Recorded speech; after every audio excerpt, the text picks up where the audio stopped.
Hey everybody, welcome to Obscurities in Miniatures. Today we've got some nice new 3D prints that come to us from Papsikels Miniatures Patreon, and those are his Fukimasa Military Battle Droids, drones, whatever you want to call them, either or. They can work as both. And I gotta say, these things are really pretty swanky. Now, they are modular, they're not a whole lot of parts. They're very thin, but I haven't even glued anything. I just wanted to point out to you guys. So what they are is we've got 3 different torsos so far with, I know, a 4th one coming up. And I'm not sure if that actually is flash or some kind of like little comms receiver there.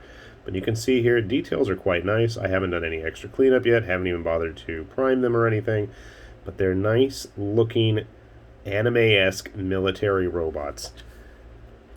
So we have 3 poses, like I said. There's 3 sets of legs. You can obviously mirror them up. And we have a rocket launcher one coming up next month. So you can have a variety of mechs and poses, which is always appreciated before even getting into any kind of custom-made, fan-altered stuff like that. I'm going to look at the chain gun here. And again, I haven't bothered to glue any of these or really do any excessive cleaning or prepping. It's just straight off the printer. I really enjoyed these designs, and I was like, I gotta show these off. And the cool thing is, with mechs like these, I think you can actually get a lot of use out of them. My first thought, we'll just get a Marine in there for you guys to get a good sense of scale, as well as a basic human model. Grabbing a few other random bits we've got laying around, so you can see they are a little bit larger than the average human, which is good. They're mechs. They should be. Grabbing a couple other pieces. A Maker's Colt Feudal Guard, which is about the size of an average guardsman. They are basically almost compatible with them. And a Wargames Atlantic Grognard. So you can see they are quite cool. But my first thought actually wasn't even to use them in 28mm.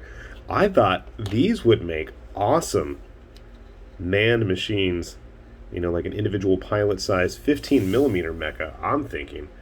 I think they'd look great for that. So if you're in need of some nice, simple to print, modular, customizable mechs for your games, I think these are a great choice. I couldn't help myself. I had to print out a couple other things as they fall over. So with Papsikels Cyber Knights, I believe they were called. Obviously very, very influenced by Bubblegum Crisis there. And I gotta say, the quality of Papsikels sculpts has continued to steadily improve, and it's nice to see that artistic quality continue to, you know, step up with each release like that. Really digging these designs. There was a Fukimasa security agent as well available. Scales nicely with those, along with other humans. I wish I had my brother's anvil stuff or my own anvil stuff painted, but I don't at the moment. A little bit larger. They do tend to skew towards the more 28, 32mm end of the spectrum for the human stuff. So be aware of that if you want to print it out. But I got to say, Papsikels is one of the first, if not the first, that I honestly can think of that was really pushing for a cyberpunk aesthetic, near future style for Patreon and 3D printing before anybody else really was doing that. So I'm got to give credit where credit's due. And I gotta give props for one of my favorite models that they put out this month, and that was the fully cybernetic MMA fighter. And if you look at the design, that is absolutely heavily influenced by the boomers that would have been tangling with this young lady here.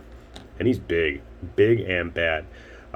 I'm hoping we're going to see some fun reposes. I'm almost tempted to try messing around with like Mesh Mixer or Blender myself and getting a few more poses out of this. He is a good sized robot if you wanted to use him as some kind of an old school Xeno cyborg. My first thought looking at him was reminding me of the old pariahs from the Necrons. Obviously, I know it's totally not, but, you know, it's pretty big, too. Bigger than a Primaris. So if you wanted to have some kind of fun stuff with that, and again, with the 15mm stuff, you can have it be all kinds of fun piloted mecha. So, big thumbs up to Papsikels. Please, please, please continue to put out some cool-looking anime-influenced cyberpunk mecha because nobody else is doing it, and, well, that makes me an incredibly sad High Lord Tamberlane because we need more of that in the world. Absolutely. So, do take a look. I'll put a link down below if you're curious, and I gotta say one of the best things is that not only do they do the cyberpunk, but Papsikel also has all sorts of fantasy stuff available, and the prices are actually reasonable. Very, very reasonable, which is not something I could say for a lot of other Patreons. I really feel you get a lot of bang for your buck, and if you like that, then do absolutely take a look at their Patreon there. With that said, this has been High Lord Tamberlane with Obscurities and Miniatures, saying thanks for watching, and we'll see you back here soon. Bye-bye.